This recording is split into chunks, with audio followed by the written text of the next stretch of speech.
Dear students, आज की इस वीडियो में आपका स्वागत है। पिछले वीडियो में मैंने आपको विद्युत चालन, विद्युत धारा तथा विद्युत धारा एवं अनुगमन वेग में संबंध बताया था। आज की इस वीडियो में मैं आपको धारा घनत्व तथा गतिशीलता के बारे में पढ़ाऊंगा। तो स्टार्ट करते हैं आज का टॉपिक, धारा घनत्व। अब ये हमारे पास एक धात्विक चालक है, उसके परिच्छेद का क्षेत्रफल A है, यहाँ का भी परिच्छेद का क्षेत्रफल A है। इसमें जो धारा हम भेज रहे हैं वो I है और इससे जो निकलने वाली धारा है वो भी I है। तो यदि हम इस धात्विक चालक में 10 एम्पीयर की धारा भेज रहे हैं तो यहाँ से भी हमें 10 एम्पीयर की धारा बाद में प्राप्त होगी। तो ऐसी स्थिति में यदि हमसे कोई यहाँ पर पूछ लेगा कि इस धात्विक चालक के यहाँ पर धारा का मान कितना होगा, या यहाँ पर धारा का मान कितना होगा, या यहाँ पर कितना होगा, तो हम उसे कैसे बताएंगे? नहीं बता सकते। ऐसा नहीं कह सकते कि यहाँ भी 10 एम्पीयर, यहाँ भी 10 एम्पीयर, यहाँ भी 10 है। नहीं, हम तो भेज जब रहे हैं तो 10 एम्पीयर भेज रहे हैं और जो हमें प्राप्त हो रही है वो भी 10 एम्पीयर की हो रही है। तो हम ऐसा नहीं कह सकते कि यहाँ भी 10 एम्पीयर, तो ऐसा तो ज़्यादा हो जाएगा। इन सबको जोड़ोगे तो कितना हो जाएगा? ज़्यादा हो जाएगा। अब धात्विक चालकों में जो आवेशों का जो प्रवाह होता है वो किसके कारण होता है? मुक्त इलेक्ट्रॉनों के कारण होता है। तो यहाँ से हमने धारा भेजी और यहाँ से हमने धारा प्राप्त कर ली। ठीक, तब हम कहेंगे कि किसी चालक में प्रति एकांक क्षेत्रफल में से गुजरने वाली अभिलंबवत जो धारा होती है वो उस चालक का धारा घनत्व कहलाती है। अर्थात ये हमारे पास एक चालक है, इसमें से हम I धारा भेज रहे हैं, तो प्रति एकांक क्षेत्रफल से हमारे पास कितनी धारा प्राप्त हो रही है वो उस चालक का धारा घनत्व कहलाएगी। धारा घनत्व जो है वो इस संपूर्ण चालक का गुण नहीं है, वो केवल बिंदु का गुण है कि उस बिंदु से प्रति एकांक क्षेत्रफल में कितनी धारा हमें प्राप्त हो रही है। इसको हम J से प्रदर्शित करते हैं, J बराबर I/A। I क्या है? धारा है। A क्या है? परिच्छेद का क्षेत्रफल है। J क्या है? धारा घनत्व है। किसी चालक से किसी बिंदु पर प्रति एकांक क्षेत्रफल से अभिलंबवत गुजरने वाली जो धारा होती है वो उस चालक की धारा घनत्व कहलाती है। J बराबर I/A। I का मात्रक एम्पियर, क्षेत्रफल का मात्रक मीटर स्क्वायर। तो J बराबर एम्पियर प्रति मीटर स्क्वायर इसका मात्रक हो गया। अब इसके विमीय सूत्र की मैं बात करूं, एम्पियर का धारा का मात्रक एम्पियर और क्षेत्रफल का मात्रक मीटर स्क्वायर। तो ये हो जाएगा A(m)² बराबर m को किससे प्रदर्शित कर रहे थे हम? AL(2). तो ये याद रखना कि विद्युत धारा जो है, विद्युत धारा घनत्व जो है वो आवेश इस चालक का गुण नहीं है बल्कि बिंदु का गुण है। बस सीधी ये याद रखना है। तो इस प्रकार आपका ये J धारा घनत्व J बराबर I/A होता है। अब धारा घनत्व तथा अनुगमन वेग में यदि हमें संबंध निकालना हो तो हम कैसे निकालेंगे? हम जानते हैं धारा तथा अनुगमन वेग में संबंध, विद्युत धारा तथा अनुगमन वेग में संबंध के सूत्र से I बराबर NE/AVD, ये सूत्र था हमारे पास। लेकिन हमें क्या निकालना है? धारा घनत्व और अनुगमन वेग में, इसमें और J में। तो J बराबर क्या होता है? I/A। I का मान कितना है? NE/AVD/A से A कैंसिल, तो NE/VD। तो J बराबर NE/VD हमारे पास धारा घनत्व तथा अनुगमन वेग में संबंध हो गया। अब हमारे पास आता है गतिशीलता। गतिशीलता जो होती है उसको हम म्यू से प्रदर्शित करते हैं, ठीक है। और जो धारा घनत्व होता है उसको हम J से, अंग्रेजी में से करंट डेंसिटी और अंग्रेजी में गतिशीलता को मोबिलिटी, ठीक है। तो इसके बारे में हम कैसे बताएंगे, बता रहा हूँ। ये हमारे पास कोई धात्विक चालक है, इसको हमने बैटरी से जोड़ दिया है। धात्विक चालक में चालन का, आवेश का जो चालन होता है, आवेश का प्रवाह होता है वो मुक्त इलेक्ट्रॉन के कारण होता है। इसको हमने बैटरी से जोड़ा तो इसमें विभवांतर स्थापित हो गया, विभवांतर स्थापित हो गया तो इसमें एनर्जी आ गई, एनर्जी आई तो इसमें इलेक्ट्रॉन एक स्थान से दूसरे स्थान को गति करने लग गए, ठीक है।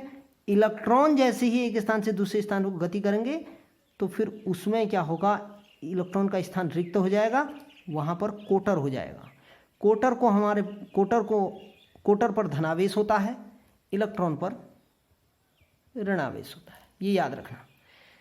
धात्विक चालकों में आवेश का प्रवाह मुक्त इलेक्ट्रॉनों के कारण, विद्युत अपघट्य में धनायन और ऋणायन के कारण, आयनित गैसों में इलेक्ट्रॉन तथा धनायन के कारण, और अर्धचालक में जो इलेक्ट्रॉन आवेश का प्रवाह होता है वो मुक्त इलेक्ट्रॉन तथा कोटरों के कारण होता है।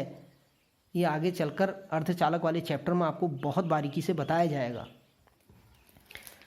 तो जब इस चालक को बैटरी से जोड़ दिया गया तो इसमें विद्युत धारा प्रवाहित होने लग गई। फिर अब ये विद्युत धारा प्रवाहित होने लग गई। विद्युत धारा प्रवाहित होगी तो इलेक्ट्रॉन एक स्थान से दूसरे स्थान को गति करेंगे, इलेक्ट्रॉन का स्थान रिक्त हो जाएगा, वहाँ पर कोटर हो जाएगा। कोटर क्या है, इलेक्ट्रॉन का एक स्थान से दूसरे स्थान पर गमन करने पर जो स्थान रिक्त हो जाता है वो कोटर कहलाते हैं, इन पर धनावेश होता है। ठीक हो गया।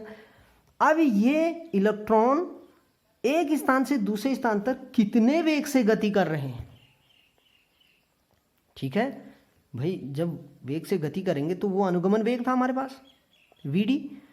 तब हम कहेंगे कि किसी धात्विक चालक की गतिशीलता वह अनुगमन वेग है जो प्रति एकांक विद्युत क्षेत्र में उत्पन्न की जाती है, या ये भी कह सकते हैं, ये तो एक डेफिनेशन होगी इसकी। अगर मैं सीधे तौर पर कहूं, मुक्त इलेक्ट्रॉनों का एक स्थान से दूसरे स्थान में, मुक्त इलेक्ट्रॉन एक स्थान से दूसरे स्थान में जिस अनुगमन वेग से प्रति एकांक विद्युत क्षेत्र में गमन करते हैं वो उस धात्विक चालक की गतिशीलता कहलाएगी। इस धात्विक चालक में मुक्त इलेक्ट्रॉनों की संख्या और कोटरों की संख्या बराबर होगी, ये भी याद रखना। अर्थात इस धात्विक चालक से प्रवाहित होने वाली जो कुल धारा होगी वो उसका मान मुक्त इलेक्ट्रॉनों की संख्या तथा होलों की संख्या के योग के बराबर होगा, ये याद रखना। ठीक है, ये याद रखने वाला पॉइंट है। तो हम गतिशीलता की परिभाषा कैसे कहेंगे कि आवेश वाहक की गतिशीलता वह गतिशीलता है जो कि मुक्त इलेक्ट्रॉन, जो कि आवेश वाहकों के प्रति एकांक विद्युत क्षेत्र में अनुगमित होने से प्राप्त होती है। ठीक है, इसको हम म्यू से दिखाते हैं, म्यू बराबर Vd/E। इसका जो मात्रक होता है वो मीटर स्क्वायर वोल्ट सेकेंड होता है। ठीक है, ये हमेशा पॉजिटिव होता है, ये याद रखना। ठीक है, और सदा आवेश वाहक पर निर्भर करती है। अब यदि इस धात्विक चालक की लंबाई L है या कहीं D लिखा है, एक ही चीज़ है, L या D जो भी लिख लेते हो आप, तब हम जानते हैं क्या होता है कि विद्युत क्षेत्र की तीव्रता और जो उसके सिरों के बीच उत्पन्न हुआ विभवांतर है और उस चालक की लंबाई में एक संबंध पाया जाता है। ये मैं आपको बता चुका हूँ विभवांतर वाले चैप्टर में, E बराबर V/D या V/L होता है। ठीक है, होता है ना। और मैंने आपको बताया कि अभी जो इस धात्विक चालक से कुल धारा हमें प्राप्त होगी वो कितनी होगी IE + IH, यानी कि मुक्त इलेक्ट्रॉनों की संख्या तथा होलों की संख्या के बराबर कुल धारा इतनी प्राप्त होगी कि इलेक्ट्रॉनों के कारण कितनी धारा बह रही है और होल के कारण कितनी धारा बह रही है, टोटल उनका योग के बराबर होगा। ठीक है, अब यदि मैं इस IE को अनुगमन वेग के संदर्भ में लिखूं तो क्या हो जाएगा, NE/AVE। अब Vd नहीं होगा यहाँ पर क्योंकि इलेक्ट्रॉनों के कारण अनुगमन वेग हो रहा है, इलेक्ट्रॉनों के कारण धारा है, मुक्त इलेक्ट्रॉन है, मुक्त इलेक्ट्रॉनों की संख्या, आवेश, परिच्छेद का क्षेत्रफल, मुक्त इलेक्ट्रॉनों की संख्या के कारण अनुगमन वेग। ठीक हो गया। तथा होल के कारण जो बहने वाली धारा होगी कितनी होगी, बताइए कितनी होगी, NH/AVH। VH क्या है, होल है, कोटर बन रहा था तो जिस पर धनावेश था। A परिच्छेद का क्षेत्रफल है, NH क्या है, होल की संख्या, यहाँ इलेक्ट्रॉनों की संख्या है, आई एच क्या है, होल के कारण बहने वाली धारा। ठीक है, तो इन दोनों का मान हम इसमें रख दें, इसको हम समीकरण नंबर 1 कह दें, इसको हम समीकरण नंबर 2 कह दें। आई ई व आई एच के मान 2 में रखने पर तो कितना हो जाएगा, आई बराबर n e a v E plus N h a v h. ठीक हो गया। अब इसमें कॉमन क्या आ जाएगा, क्योंकि हमारा जो संबंध बता रहा था वो n e a v d था। ये एन ई क्या है, मुक्त इलेक्ट्रॉन की संख्या, ई क्या है, इलेक्ट्रॉनिक आवेश है, ए क्या है, परिच्छेद का क्षेत्रफल, वी क्या है, अनुगमन वेग है, किसका, इलेक्ट्रॉनों का। तो ये हो जाएगा ई कॉमन, ई ए कॉमन ले लूँ फिर मैं इसमें, तो ये हो जाएगा n E V E plus N H we h I. ठीक, समीकरण नंबर 3।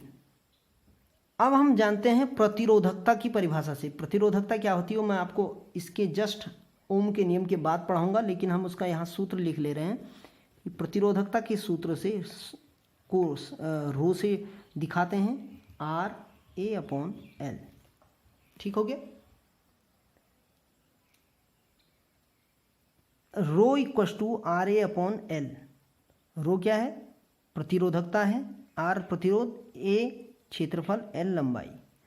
अब इस समीकरण नंबर 1 था जो हमारे पास, क्या था समीकरण नंबर 1, ई बराबर वी बट्टे डी या वी अपॉन एल। तो क्या हो जाएगा, रो बराबर वी बट्टे एल था, बट्टे में क्या रहा हमारे पास, आर ए अपॉन एल। तो ये हो जाएगा वी बट्टे एल इंटू एल बट्टे आर ए, एल से एल कैंसिल,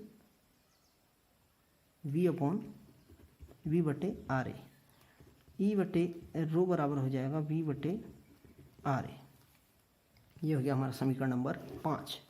एक चीज़ और है, इस ए को यदि मैं इस आई के नीचे भेज दूंगा तो क्या हो जाएगा हमारे पास,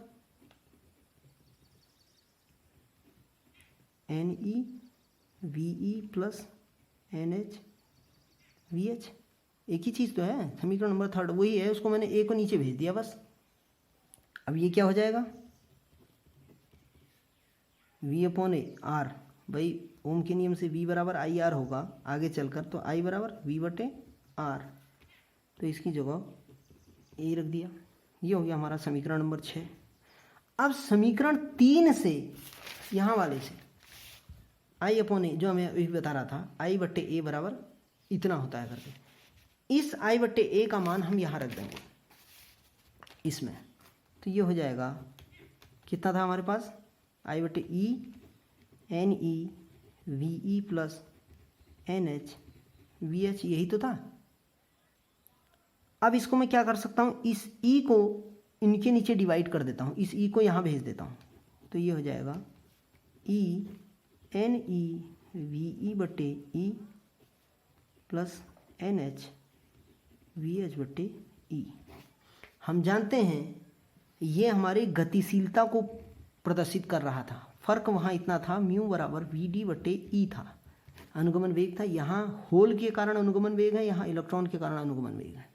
ठीक है, तो इसको 1 अपॉन रो इक्वस टू लिख सकता हूँ मैं, एन ई म्यू ई लिख सकता हूँ। फिर सब म्यू था ना वहाँ पर, मैं ई लिख रहा हूँ इलेक्ट्रॉन के केस में से, एन एच म्यू एच। ठीक हो गया। और 1 अपॉन चूँकि लिख देता हूँ यहाँ पर, चूँकि mu e equals to v e upon e and mu h equals to v h upon h e. ठीक है, तो 1 अपॉन आपका 1/, जो रो होता है विशिष्ट प्रतिरोधकता जिसे हम कहते हैं, इसको हम, ये हमारी उल्टी होती है, किसका विपरीत होता है, किसका, सिग्मा का।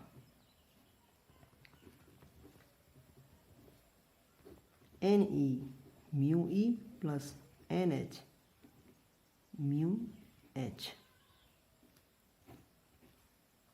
तो सिग्मा बराबर हो जाएगा हमारे पास N E mu E plus NH μH, ये हमारे पास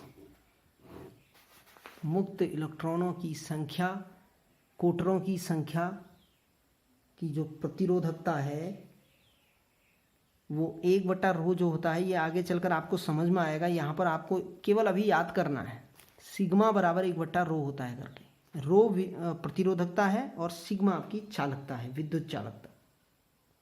ठीक है, तो कहने का मतलब ये है कि जो अर्धचालक की जो विद्युत चालकता होती है वो इलेक्ट्रॉन तथा कोटर की सांद्रता तथा उनकी गतिशीलता पर निर्भर करती है। अर्थात कुल जो विद्युत चालकता होगी अर्धचालक की, वो इलेक्ट्रॉनों की संख्या तथा कोटरों की संख्या की योग के बराबर होती है। इसमें जो गतिशीलता, किसकी गतिशीलता, इलेक्ट्रॉनों की जो गतिशीलता होती है वो कोटरों की गतिशीलता से अधिक होती है।